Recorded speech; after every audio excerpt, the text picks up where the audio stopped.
अर्चनीय वंदनीय सद्गुरुदेव, इस महाशिवरात्रि के पुण्य अवसर पर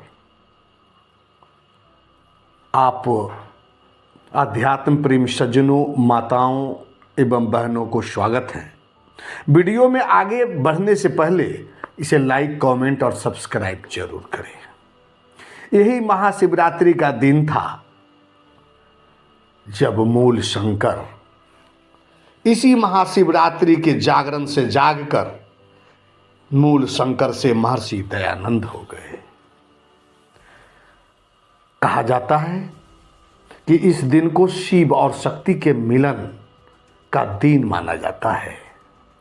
आज आप सुनेंगे कि कैसे मूल शंकर दयानंद सरस्वती बन गए और शिवरात्रि क्या है, शिव कौन है, शिव का रूप विचित्र क्यों है। आइए सबसे पहले जानते हैं यह महाशिवरात्रि का जागरण कैसे मूल शंकर दयानंद सरस्वती बन गए। महाशिवरात्रि का दिन था। रेशमी धोती पहनी, माथे पर चंदन तिलक लगाए, हाथों में दूध से लबालब भरा कलश लिए नन्हा मूल शंकर अपने पिता के संग शिवालय को सीढ़ियां चढ़ रहा था। बम बम भोले, जय जय महादेव बोल रहे थे।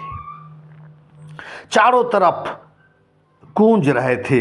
हर ओर ओम नमः शिवाय का उच्चारण हो रहा था। ढोल नगाड़े चिमटे की ताल पर भक्तजन झूम झूम कर नाच रहे थे।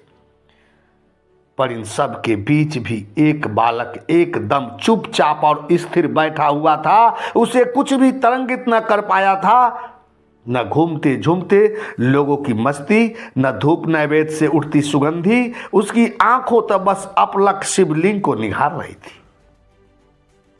मूल शंकर माता पिता के संग शिवालय में पहुंच गया था। भजन कीर्तन होने लगा। रात का पहला पहर बीत गया। बढ़ते अंधेरे के साथ श्रद्धालुओं का उत्साह भी धीरे धीरे कम होने लगा। शिव स्तुति के ऊंचे सुर मंद पड़ने लगे। जो नाच रहे थे बहुत से ऊँघने लगे और रात्रि का तीसरा पहर बीतते बीतते सारे भक्तजन, पंडितजन जो जहाँ था वहीं शिवालय में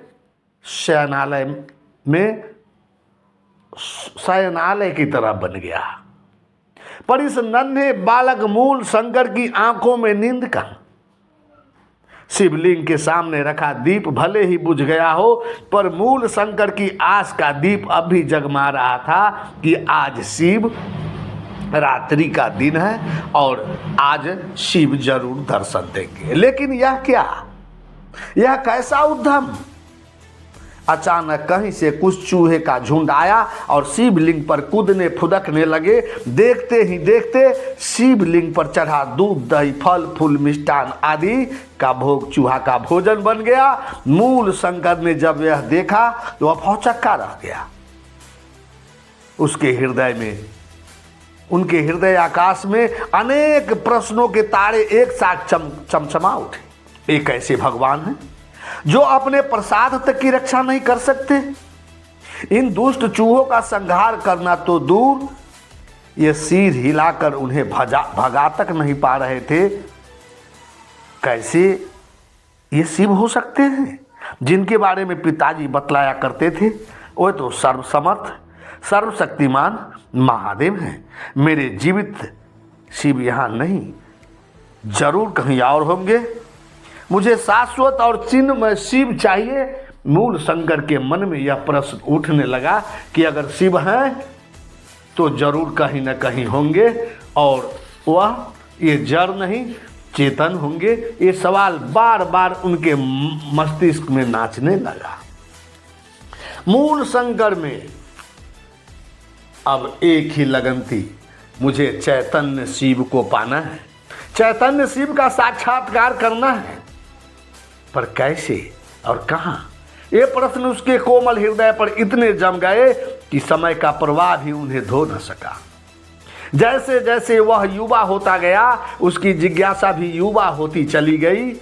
वह दिन रात चुप्पी साधे बस इसी सोच में चूर रहता, कहाँ जाऊं, कैसे खोजूं उस अपने चैतन्य शिव को। आखिरकार मृत्युंजय शिव की खोज में एक दिन वह घर से निकल पड़ा। रात्रि का गहन अंधकार, मूल शंकर के कदम तेजी से बढ़ रहे थे, पर कहां?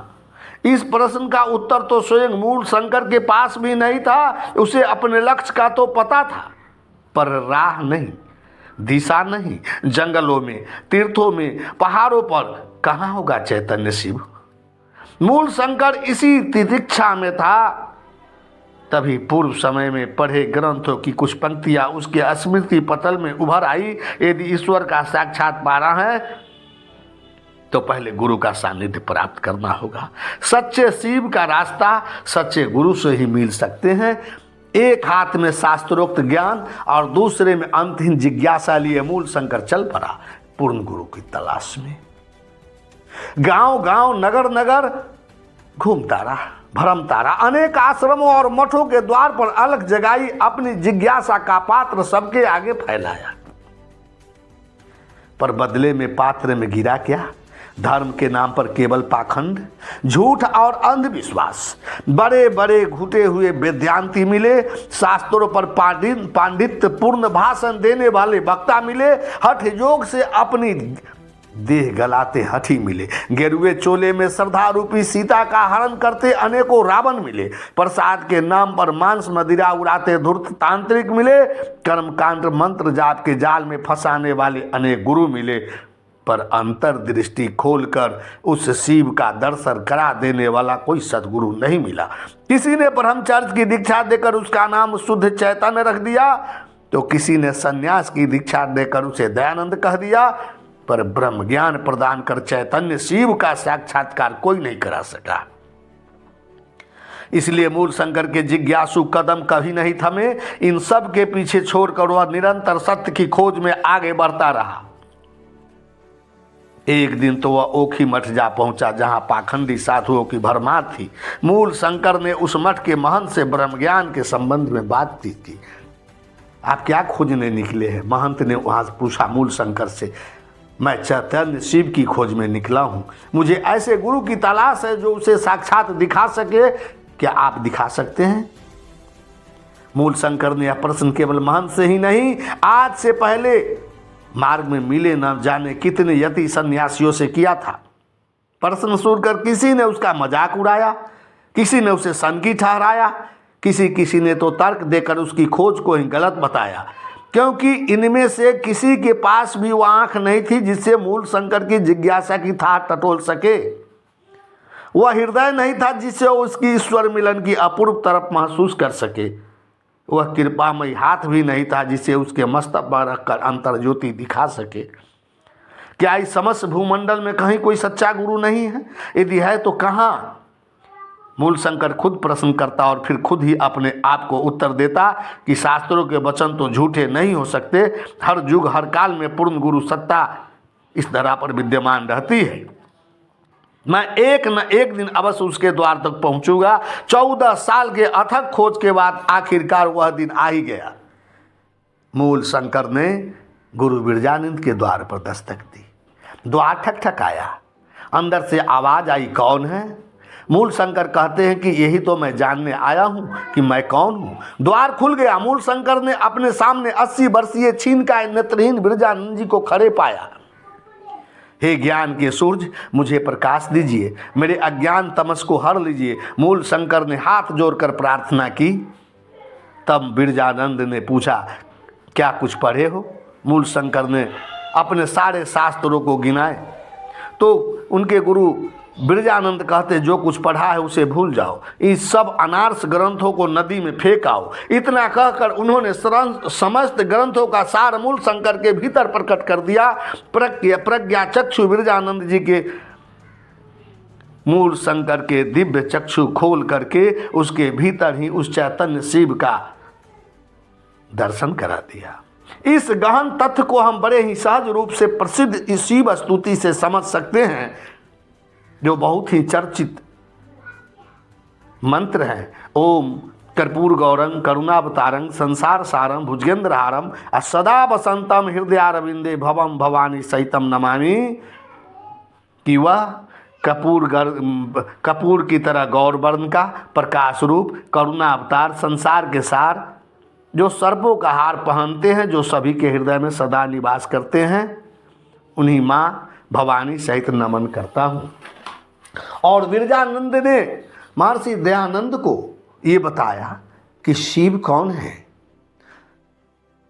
और कहते हैं कि सुनो, जिसका कभी आरंभ नहीं होता, लेकिन ब्रह्मांड में जो भी आरंभ होता है वह वहीं से होता है, वही शिव है। शिव का कभी अंत नहीं होता, परंतु ब्रह्मांड में जिसका भी अंत होता है वह वहीं जाकर के मिलता है, वही शिव ही है, वह शिव ही में समा जाता।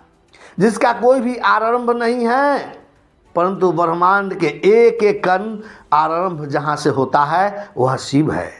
शिव कोई व्यक्ति नहीं है, शिव कोई देवता नहीं है, शिव कोई शरीर नहीं है। शिव रहते कहाँ हैं? सुनकर बड़ा आश्चर्य होगा।